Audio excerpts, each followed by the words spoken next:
In today's show, taking AFL to the world, the game's next big goal. The missing link in Adelaide's midfield. Fortunate it's early in the season and we'll be able to get back for the, hopefully before the bye in the back half of the year. And don't be late, you'll miss the plane. Hi everyone and welcome to The Crows Show, brought to you by Optus. I'm Mark Bickley. And I'm Alana Smith. And Mark, as fans prepare for today's clash against Freo, they probably don't realise that they share their love of the game with an ever-growing global audience. Yes, internationally there are now 100,000 players from Africa to Europe, Asia to North America.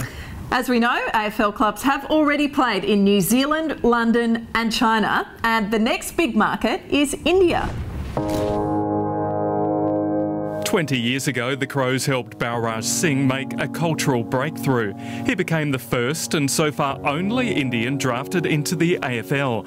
Now he mentors young Indians with a football dream. For them, it gives them hope that someone can do it, even though I've done it a while ago, so I'm hoping that someone else can do it, because it's nice to be the first one, but it'd be nice to see someone else actually go on and make a career out of it. The Crows remain committed to nurturing potential Indian players, and together with 5 other AFL clubs, entered a team in the Sikh Games in Melbourne over Easter. The guys got through to the semi-finals, which is a pretty cool achievement, particularly for a lot of boys who've never played the game before. So again, it's just dipping our toe into a new market, and we'll see where it goes, I guess.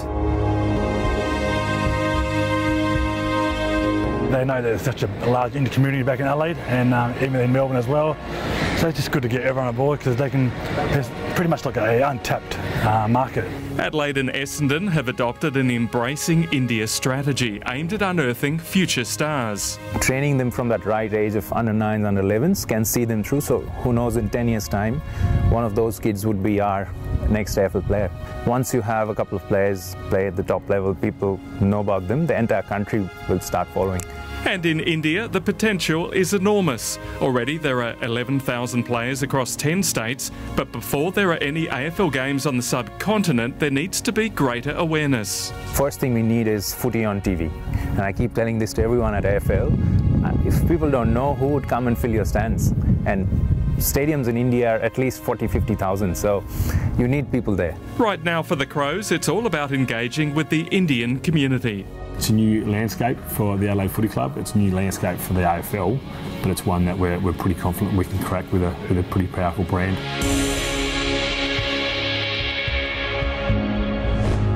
At least 3 overseas clubs have adopted the Crows name in Norway, India and the US. Well, over the years, Richard Douglas has been one of the more resilient Crows in coping with the rigours of the game. But a serious ankle injury suffered in this season's opening game required surgery and a prolonged recovery. In this chat, brought to you by Revolution Roofing, he looks forward to his return. As we see Richard Douglas, another Crows player, looking like they're in a bit of trouble. Let's hope that one's not too serious for Richie. Round 1 at the last quarter just fell awkwardly across the ankle, and the ligament in between the tibia and fibula, the syndesmosis, so I just ripped that apart, and so it's the 3rd time I've done it, so I had a gut feel that I was going to be missing some weeks. I didn't know the extent obviously at that stage, but it probably felt a little bit worse than previous times I'd done it, which was concerning. So yeah, as soon as I knew I had the operation, I was probably pretty sure it was going to be 8 weeks. So anytime I was putting weight through my ankle, the bones were separating, so I had to have a little tight rope put in to keep those bones stable. It's really uncomfortable, your ankle gets really stiff, and your muscles waste away quite quickly, because your sort of ankle is locked away and doesn't get any movement. 4 months of pre-season, you're building yourself up to attack a full season, and then to get injured round 1 and decondition so quickly, that's just the way the body goes. It is a bit frustrating, but I'm sure I'll be able to pick it up pretty quick. Fortunate it's early in the season, and we'll be able to get back for the, hopefully before the bye in the back half of the year, and hopefully finals. So not all is lost, absolutely.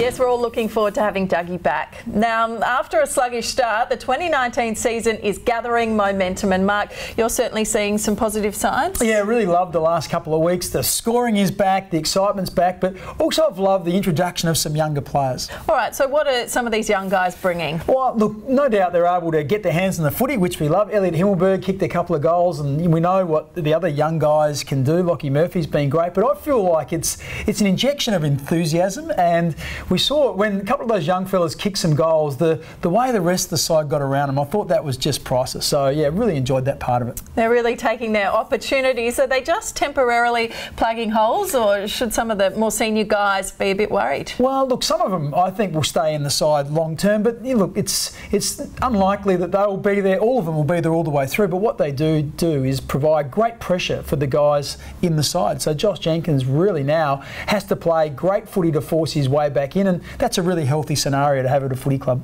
Indeed. Just quickly, how will the Crows go today against Freo? I'm super confident. They've been great the last couple of weeks. As I said, the scoring's returned, hoping that continues, and it'd be great to get into the positive side of the ledger. 4 wins, 3 losses would be the aim. Yeah, sure would be. Thanks very much, Mark. Of course, some of those youngsters could find themselves in their first showdown next week. Well, do stay with us. After the break, we meet another newcomer to the Crows coaching ranks.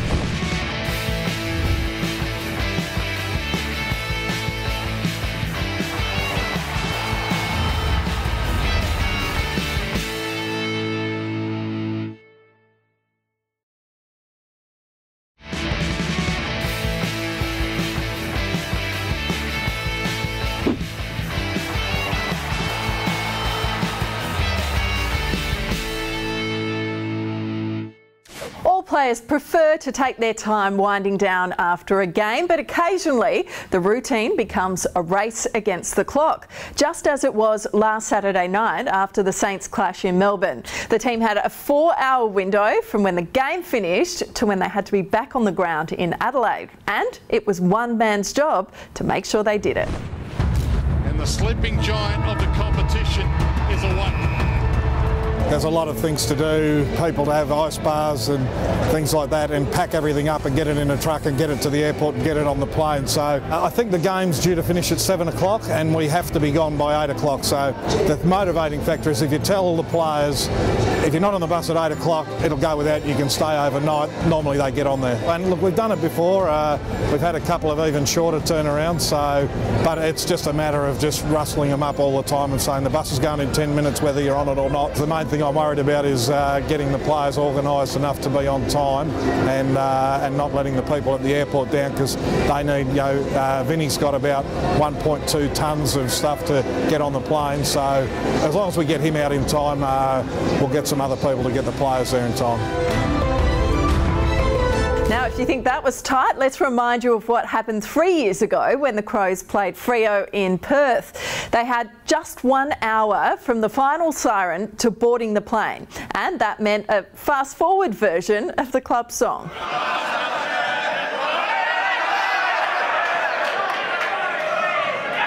Well, for this and other video highlights, remember to search the club website, afc.com.au. Well, knee reconstruction surgery is one thing that Brodie Smith and Tom Doedee would rather not have in common. But how much more does Smithers know about Tom? Let's find out in this segment brought to you by Thomas Farms. This week we're joined by Tom Doedee. Let's see how much I know about dudes. Smithers, first one. Start easy. Where am I from? Melbourne. Geelong, you peanut. Oh, Victoria, sorry. Geelong's not in Melbourne? Yeah, sorry. All right, easy one. My mum's name. Spends a lot of time with your parents. Shaz. Oh, she's going to hate you for that. Cheryl.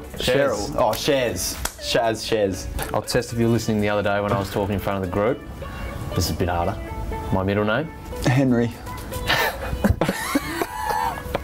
Harry. I should have gone the easier option, really. If you don't get this one, you are in genuine strife. Who is my idol in all facets of life? Tom Brady. Yeah, all right. Yes. All right, we're back on track. 1 from 4. How many goals have I kicked in my AFL career? I remember the goose step last year. Is that your only goal? Yeah, 1. Kicked 2, mate. Kicked 1 against Port, remember? Oh, no. No? No one does because it was in the goal square. Got a 50. How'd you get down there? Took a mark on West off, got the 50 metre. Oh, right, okay. Thanks for joining us, Tommy. Easy. Thanks, mate. Appreciate it. Sorry about that. When Smithers debuted for the Crows in 2011, he played alongside another rookie, Matt Wright. 5 years later, Wright switched to Carlton, where he played another 3 seasons before retiring last year. Now, he's back at Westlakes, and with the help of Flight Centre, he talks about his dual role as a development coach and captain of the Crows sample side. Burlow hands it over to Wright from 45. Oh, that's big time. Baby, is that big. I'm the forward development coach, so primarily working with the younger boys in the sample, whilst having a run around as well. So still getting me footy fix, which is nice. But yeah, trying to help the young boys develop and you know, push their names forward for an AFL berth. Somehow Wright, he had nothing to work with, but he's fought his way through. He's kicked a gem. Enjoyed my time in Melbourne, living and playing with the Baggers, but they're you know, a club that's sort of rebuilding and had quite a young list, so I really enjoyed working with the younger forwards there. And obviously getting a little bit older, my time was sort of nearing towards there, so we made a call, and with a little one on the way, to get back home with family, and then the opportunity that came up here was too good to pass up. And he's got Matty Wright, the captain, running past. Always good to give it over to the skipper when he wants it. Obviously with a bit more experienced group over here, I can sort of come over and work with the younger boys pretty closely, and you know, share a bit of my experience from what I've learned over the years, and really enjoying that, and yeah, it's been good fun so far. Well, the Blues certainly talked up Matt Wright's coaching potential when he left the club. Still to come on the Crow Show, from the boards to the green, the next challenger for Don Pike.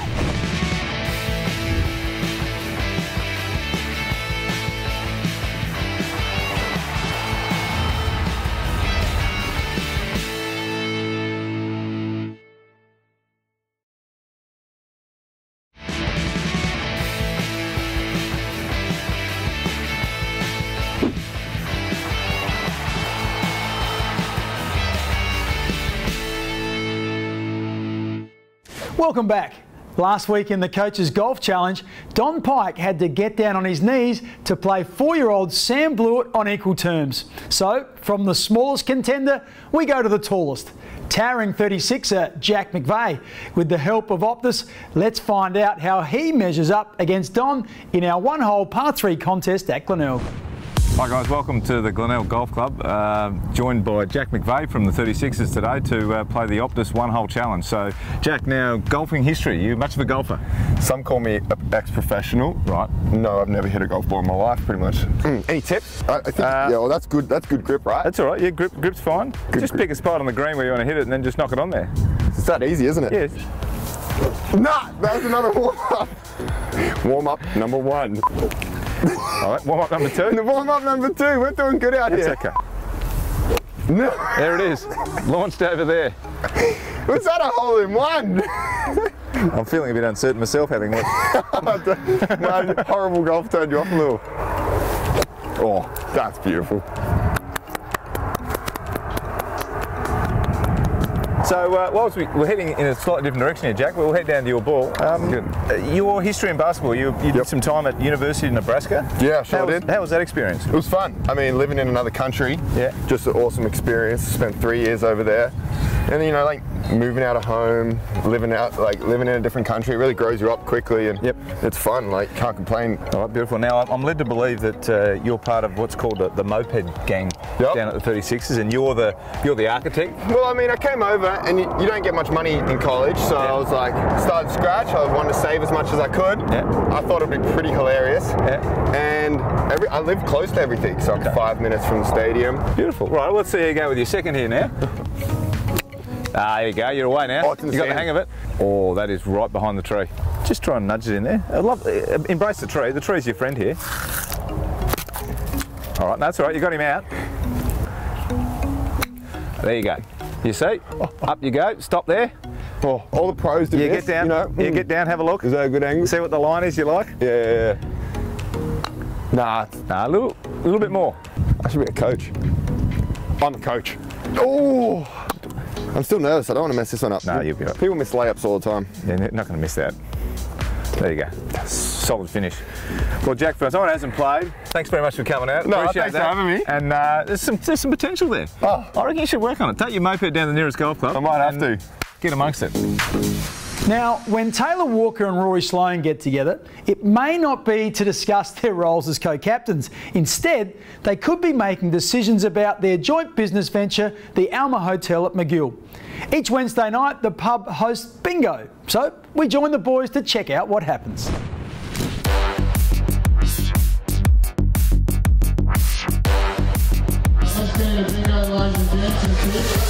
Look up on the screen if you miss them or can't hear them, and then one horizontal line will win you a prize, won't it?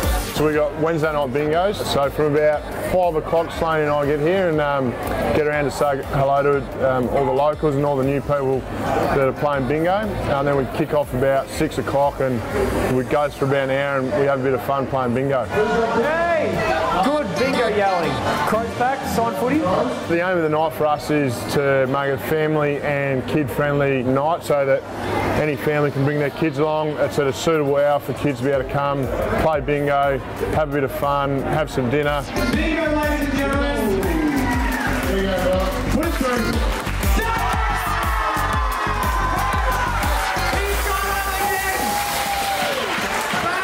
What are you going to spend your $100 on? Like some more drinks and having a good time here now. Yes, what we'd like to hear, Simon. Congratulations, buddy. Coming on our 5th year in the partnership here at the Alma. So Sloane and I both really enjoy getting out here and learning about the business, but also speaking to the locals and just having a bit of fun and chewing the fat. On the ground, Tex made a great return to form against the Saints, and that's vitally important for the team. Here's the Advertisers' Reece Humphrey. More than a few people were prepared to write Taylor Walker off earlier in the season, everything from his spot in the team to his position as captain. In fact, Don Pike was asked that very question at a press conference 2 weeks ago and offered a very firm no. After a slow start, he only kicked 3 goals in the first 4 weeks. He's now kicked 7 in the past 2 games, and not surprisingly, Adelaide have won both. His 4 goals in Saturday's win over St Kilda was his best return in over 12 months. And that goal that he kicked on his left foot when he gathered the footy, steadied and put it through from just inside 50 metres, you could almost see his confidence and the Tex of old returning. But it's also the stuff that he does off the ball in the last 2 weeks that often goes unnoticed. 17 score involvements, which is hugely important to the team, which this afternoon has a chance to win 3 in a row against Fremantle and hit some serious form going into next week's showdown. Thanks, Reece. When Tex plays well, the boys generally win. When we return, the Crows champion who was once a Kookaburra.